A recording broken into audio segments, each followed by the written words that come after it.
All right, what's up everybody? So today's video is going to be a special video for me. This is a video of my Psalmopoeus Reduncus, the Costa Rican orange mouth.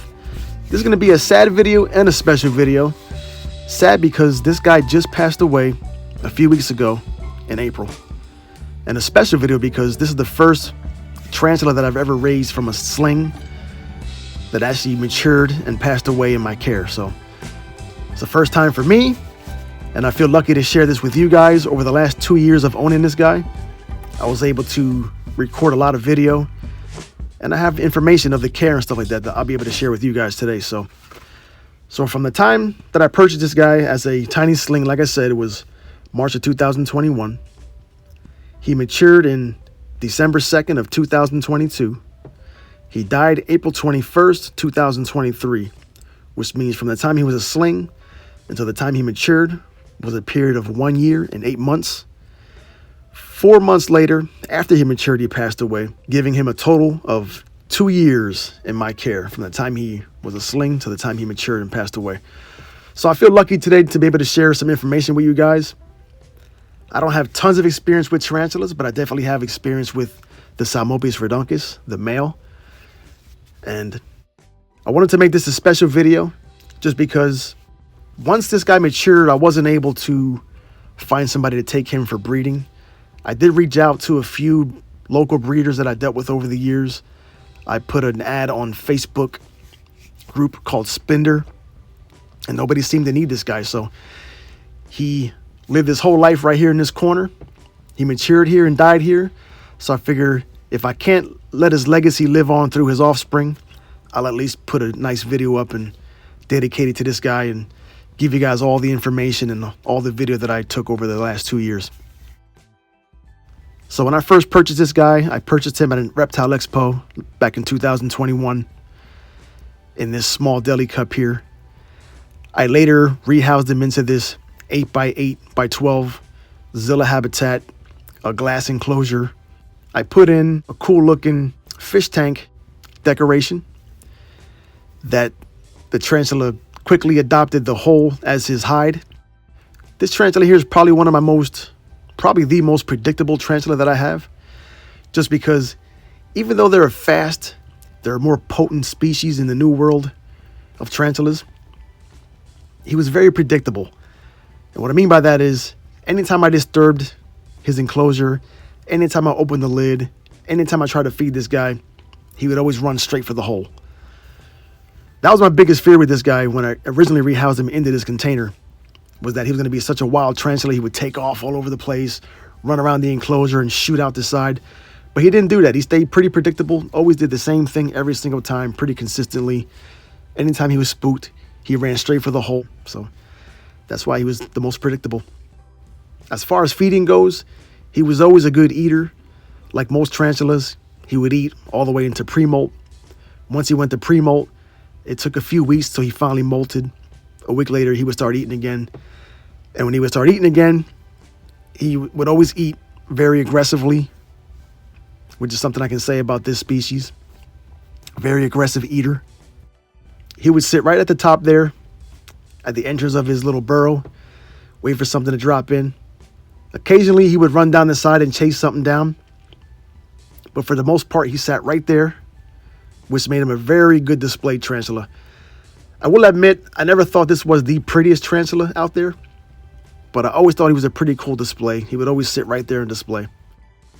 As far as prey items go, the only thing I ever fed this guy was dubia roaches and crickets. That's pretty much it. I think I may have thrown some mealworms down there every now and then. I probably did. But for the most part, it was crickets and dubia roaches. As far as the substrate goes, I used Reptisoil that I poured water down the side maybe once a month, maybe once every month and a half, just to kind of keep the moisture up a little bit in the enclosure. Then at the top there, I had a small water dish that I hot glued that I tried to keep full. Most of the time, there was times it wasn't full. But regardless, I've never ever once seen this guy drink any water out of his dish.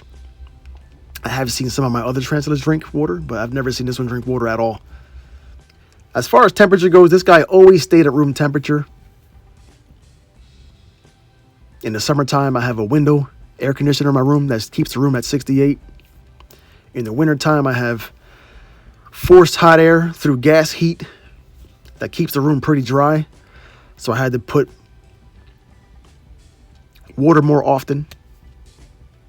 But other than that, he was room temperature all year round.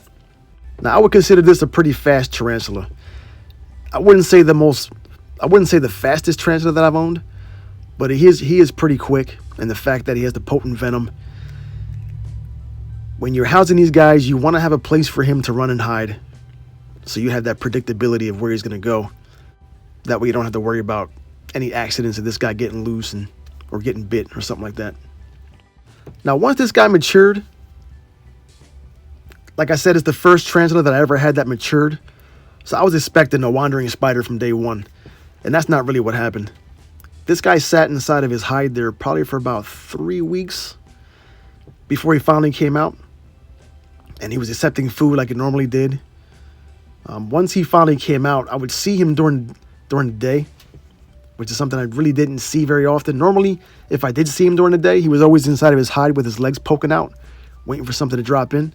But once he matured, I started seeing him outside of the hide, down on the ground, in odd places I'd never seen him before. That's when I knew that his behavior was changing to something different. And even though he was sitting out on the floor, he would still take crickets if I dropped them in. But it wasn't until a week or two after that that I noticed him starting to wander around the enclosure. At first, it was just at night, and then it started during the day. Then he was out all the time. He pretty much abandoned his burrow for the last month of his life. He spent it out on the side of the enclosure or down on the ground until April 21st, when I came from work and saw him sitting out there. Something just didn't look right, so I shook the enclosure a little bit. He didn't move. Then I finally got the guts to put my tweezers in there and pull him out, and, ultimately he had passed away. So it was a sad day, but I'm not the emotional type when it comes to tarantulas, so I wasn't all upset about it. I knew he was going to pass.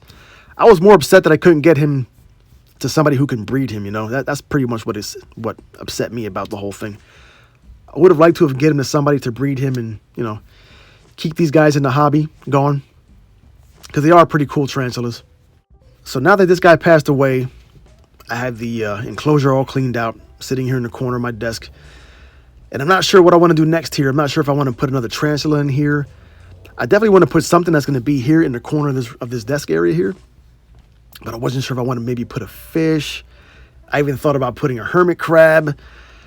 All different types of... I thought about making a nano aquarium with shrimp.